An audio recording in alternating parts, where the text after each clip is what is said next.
વાગે છે ને બરાબર?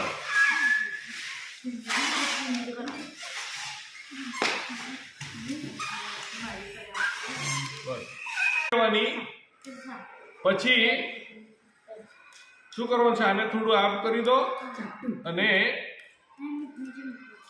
વી આકારમાં કાપવાનું છે. શું, કયા આકારમાં? વી આકારમાં. આવું આપણું થવું જોઈએ, દેખાવું જોઈએ. પછી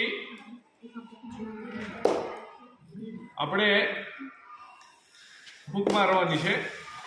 જો બરાબર વી આકાર બરાબર નહીં થશે તો આપણું સંભળાશે નહીં. એટલે આવો મસ્ત વી આકાર થવો જોઈએ.